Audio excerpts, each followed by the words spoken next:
En este ejercicio tenemos dos disoluciones que son de sacarosa y glucosa, que están formadas por la misma masa y el mismo volumen de mezcla, 50 gramos de sacarosa y 50 de glucosa, ambas en medio litro de mezcla. Y nos plantean cuál será el nivel o digamos el volumen final de cada una de estas mezclas si las ponemos en contacto separadas por medio de una membrana semipermeable. El ejercicio en sí está basado en lo que sabemos que es la ósmosis, que es un proceso por el cual cuando pongo en contacto sistemas, en este caso disoluciones de distinta concentración, y estar en contacto por medio de una membrana que es permeable al paso de algunos de los componentes de las mezclas, pasado un tiempo, esas concentraciones tienden a igualarse.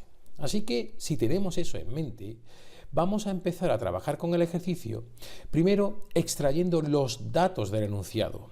Los datos los puedes ver aquí. Tenemos que sería, lo vamos a poner como concentración, la concentración de la sacarosa, que son 50 gramos en medio litro de mezcla. Y con la glucosa ocurre exactamente igual. Ahora bien, para poder entender esto, quizás sea buena idea, en primer lugar, calcular cuántos moles de sacarosa y de glucosa hay en cada una de las disoluciones por separado. Así que vamos a hacer el cálculo de los moles de cada sustancia para poder expresar esta concentración en forma de concentración molar. Si nos vamos a hacer este cálculo de moles, vamos a empezar, por ejemplo, por la sacarosa. Nos haría falta saber cuál es su masa molecular. Bien, la masa molecular de la sacarosa, dado que nos dan la fórmula molecular, pues sería tener en cuenta cada uno de las masas atómicas, ¿no? Sabiendo que el carbono es 12, el hidrógeno es 1 y el oxígeno es 16, pues tendríamos 12 por 12, que correspondería a la masa de carbono, 22 por 1, que sería para el hidrógeno, y 11 por 16, que sería para el oxígeno. Nos da un total de 342 gramos por mol, que sería la masa molecular molar de la sacarosa. Con este dato podemos coger la masa de la disolución de sacarosa, 50 gramos, y convertirlo por medio de este factor de conversión, un mol son 342 gramos, en moles, y obtendríamos que son 0,15 mol de sacarosa. Hacemos exactamente igual con la glucosa, pero empleando ahora la fórmula molecular de la glucosa. Si volvemos a tener en cuenta los datos de antes, pues serían 6 por 12, para el carbono que está en la sustancia, 12 por 1, que sería para el hidrógeno, y 6 por 16 para el oxígeno, dando un total de 180 gramos partido por mol para la masa molecular molar de la glucosa. Hacemos la conversión, 50 gramos de glucosa en este caso, el factor de conversión, un mol son 180 gramos y obtenemos un valor de 0,28 mol de glucosa. Así que, debido a que la masa molecular de la sacarosa es bastante mayor que la de la glucosa, aun cuando las masas son iguales en principio, la concentración sí y los moles no serán iguales. Habrá más moles del soluto en la disolución de glucosa que la de sacarosa. A partir de aquí, ¿cuál va a ser el siguiente paso? Bien, el siguiente paso va a ser tener en cuenta lo que hemos dicho al principio, es decir, que cuando haya pasado un tiempo, las concentraciones finales, una vez que pongo en contacto estas dos disoluciones por medio de la membrana semipermeable, han de ser iguales. Así que vamos a imponer esa condición. Pasado un tiempo, hemos dicho, la concentración molar de la primera disolución, por ejemplo, de sacarosa, yo le he puesto aquí, como veis, ¿verdad? Prima, para que indicar que es al final, pues la concentración final tendrá que ser igual para la glucosa que para la sacarosa que para la glucosa.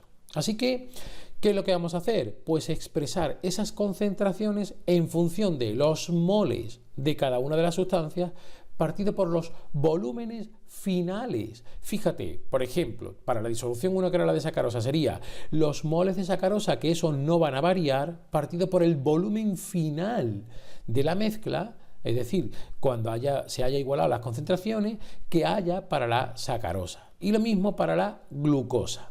Como las concentraciones se tienen que hacer iguales, lo que vamos a hacer es que vamos a despejar, y fíjate que puedo poner, por ejemplo, en el primer miembro un cociente de volúmenes, es decir, el volumen de la disolución 2 final partido por el de la disolución 1 final ha de ser igual a los moles de la disolución 2 partido por los de la disolución 1.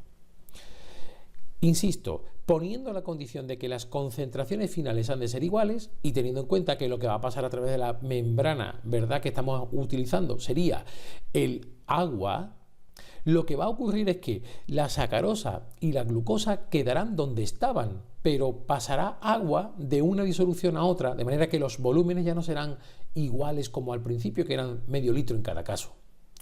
A partir de aquí, ¿qué vamos a hacer? Bien, pues fíjate que lo que voy a hacer es tener en cuenta que conozco los moles de cada sustancia, así que podríamos ver que el cociente de V2 final entre V1 y final también serían, hemos dicho, los moles de la disolución 2, es decir, 0,28 mol partido por 0,15 mol, que sería la de la disolución 1, acuérdate, la de sacarosa.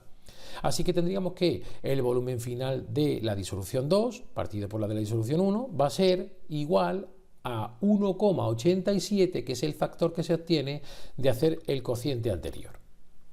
Si despejo volumen final para la disolución 2, que sería la de glucosa, va a ser 1,87 por el volumen final de la disolución 1, la de sacarosa. Así que fíjate que ya tengo eso claro.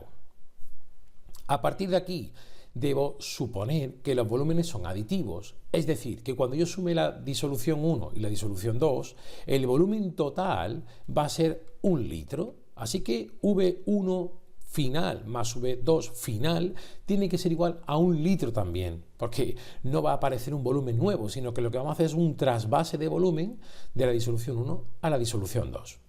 A partir de aquí tengo dos ecuaciones con dos incógnitas. Tan solo tengo que despejar en una de ellas y resolver. Por ejemplo, despejamos V2', como hemos visto aquí antes, ¿verdad? Y pondremos en esta la condición. Por lo tanto, V1' igual a 1,87 por V', ¿verdad? Y esto es igual a 1 litro. A partir de aquí sumamos 2,87, V1' igual a 1 litro. Y al hacer la operación, al despejar y pasar esto aquí al denominador, vamos a obtener como dato que el volumen final para la primera disolución, que era la de sacarosa, sería 1 litro partido por 2,87, es decir, 0,35 litros. Si cumplo con la condición que hemos puesto aquí antes, que la suma de los dos volúmenes ha de ser 1 litro, pues resultará que el volumen de la disolución, el volumen final, claro, de la disolución de glucosa, ha de ser 0,65 litros. Pero vamos a detenernos un momento. ¿Es lógico este resultado? Pues si te paras a analizarlo verás que sí.